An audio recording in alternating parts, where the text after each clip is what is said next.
femme m'a demandé comment se comporter face à un homme qui est violent. Véritablement, c'est un sujet de psychologie, c'est un sujet de mentalité. Et je vais le développer tel que je pense parce que une fois dans ma vie, j'ai été violent avec une femme. Et c'est l'action que je regrette de toute ma vie. Parce que c'est ça qui... Je trouve que ça m'a beaucoup dévalorisé. Mais à un niveau, on peut être violent avec X, on n'est pas violent avec Y. Et on peut être violent avec Y, on n'est pas violent avec W. Ça dépend aussi de la personne qui est en face de nous. Et ça dépend de comment est-ce que la violence va véritablement se manifester. La violence n'est pas seulement physique.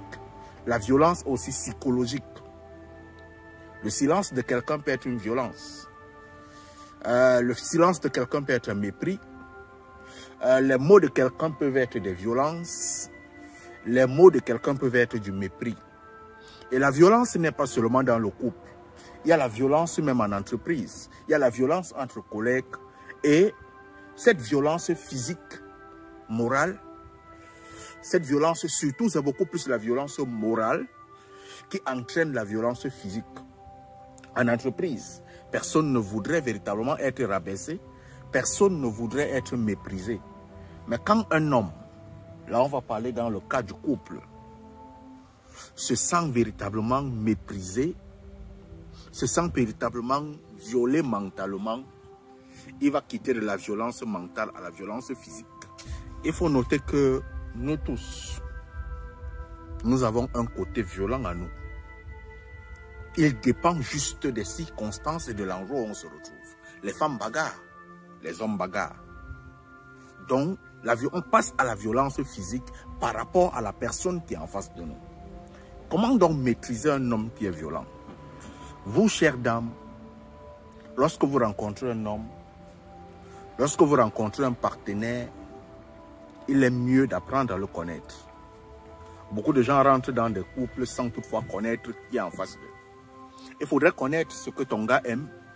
Il faudrait connaître les nourritures qu'il aime. Il faudrait connaître les heures où il aime se reposer. Il faudrait l'étudier.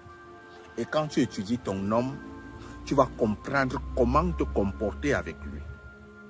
Les gens maîtrisent les lions. Ils domptent les lions. Pourtant, on dit que le lion est un animal très féroce. Les gens domptent des ours. Pourtant, l'ours est comme ça. Les gens domptent des serpents. Pourquoi on ne peut pas dompter un homme? Et l'ours qui est dompté par un être humain, il est violent avec une autre personne. Le chien qui est dompté et dressé par un humain, ce chien-là, il peut être dressé par un humain pour ne pas attaquer certaines personnes, mais il attaque d'autres personnes.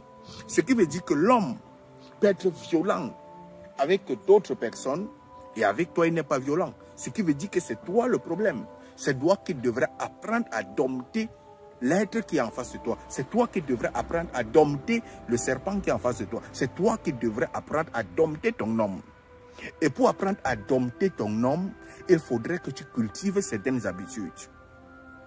Un homme peut être avec une femme, il fouette la femme là. Il quitte de cette femme, il va chez une autre femme, il ne la fouette pas.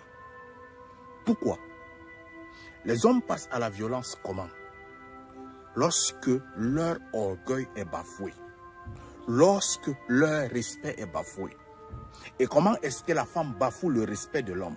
Il y a une première des choses. Beaucoup de femmes qui parlent. Quand un homme prend la parole, elle est en train de parler plus que le perroquet.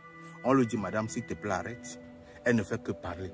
Et chaque moment que tu parles, je te dis que tu reprends. Non, non, non, moi, c'est pas comme ceci. Ce que tu es en train de faire, chaque mot que tu sors de ta bouche, tu es en train de mettre.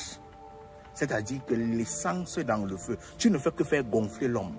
Et la plupart des hommes qui vont passer à la violence sont des gens qui consomment. Ils ne parlent pas. Ils te regardent. Ils te regardent. Ils te regardent. Ils t'observent. Ils disent un seul mot. Et plus tu ne fais que parler, celui-là, il va avoir la maîtrise, il va sortir de là, peut-être même aller se balader, faire les efforts d'être là-bas. Mais toi, tu seras là en train de mettre le feu avec des mots durs. Avec des mots durs. Tu ne fais que le dévaloriser, tu ne fais que le mépriser, tu ne fais que faire ceci. Et un laps de temps, il ne se rend pas compte que son côté animal sort. Nous les humains, nous sommes des animaux. C'est ce que vous ignorez. Nous avons le côté animal en nous. Et le côté animal peut sortir comment? Lorsque la personne qui est en face de nous pousse ce côté animal à sortir. L'homme ne sort pas le coup de poing comme ça. C'est difficile pour un être humain de tuer à bout portant. Hein? On dit qu'il a tué à bout portant. C'est très difficile hein? Parce que le regard, quand il te regarde dans les yeux, tes yeux l'affaiblissent. Les yeux affaiblissent la psychologie. C'est pour ça que même le voleur, lorsqu'il est en train de voler, il demande à la personne pourquoi tu me regardes comme ça. Lorsqu'un voleur vient t'agresser, tu ne fais que le regarder dans les yeux. Tu te dis que pourquoi tu me regardes comme ça? Parce que le regard d'autrui affaiblit.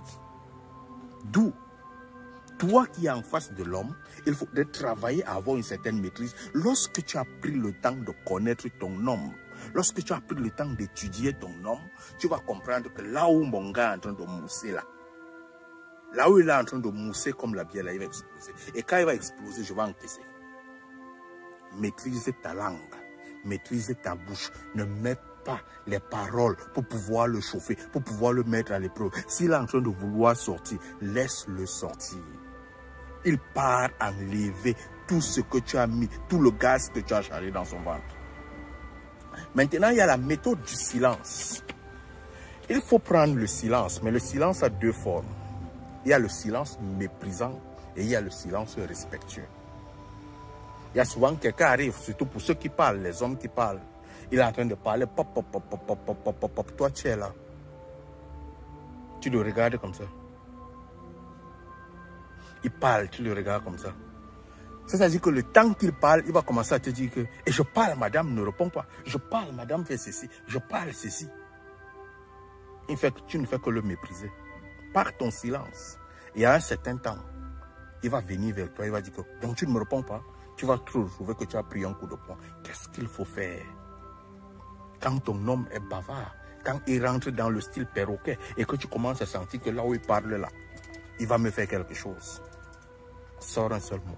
Chérie, la violence, ça va t'aider. Chérie, la violence, ça va t'aider, ça va le calmer. Il va se calmer. Chérie, s'il te plaît, la violence, ça va t'aider. Baisse le ton.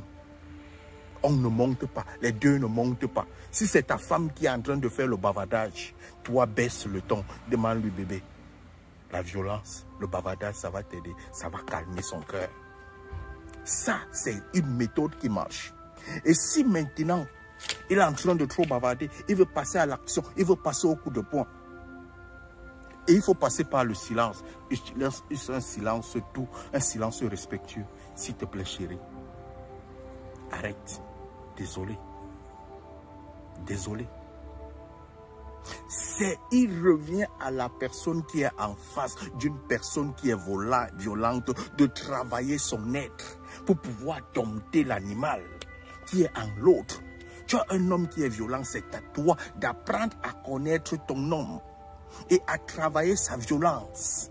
Tu vas le maîtriser si tu cultives, si tu travailles à le connaître et à savoir comment le dompter. Si tu connais comment ton homme aime, quelle position il aime, si tu connais les nourritures qu'il aime, pourquoi ne pas apprendre à connaître son côté animal et de savoir le maîtriser? C'est à toi. Lorsque tu vas sortir avec ton homme, il est dehors, il est en train de vouloir bagarrer, tu vas dire que le gars, si façon qu'on l'a insulté là, il va bagarrer, tu l'arrêtes d'abord, tu l'amènes de côté. Façon on l'a insulté là, il va sortir le couteau, tu l'amènes déjà de côté parce que tu le connais. Mais vous êtes en groupe, vous ne cherchez pas à connaître vos hommes. Vous ne cherchez pas à connaître vos maris. Et après, vous allez dire qu'il est violent. Non. Chère dame, pour pouvoir maîtriser un animal, pour pouvoir dompter un animal, c'est le dresseur qui travaille pour connaître son animal. Cherchez à devenir des dresseuses de vos maris. Les maris, cherchez à devenir les dresseuses de vos femmes. Si vous ne travaillez pas en ça et que vous vous mettez dans le combat, oh il est comme ceci, oh il est comme cela, c'est vrai. Si il est comme cela, sache que c'est toi qui as échoué. Travaillez à devenir les dompteuses de vos femmes, les dompteuses de vos maris. Et pour pouvoir arriver là, il faudrait que tout un chacun apprenne à connaître le comportement, les réactions et les côtés imprévus. Oui, ça peut arriver, mais il faudrait au moins connaître à 80-90% ton homme. Allume ton cerveau, ma soeur, et que tu ne reçoives plus jamais les coups de poing si tu appliques légèrement les méthodes que je t'ai données dans cette vidéo.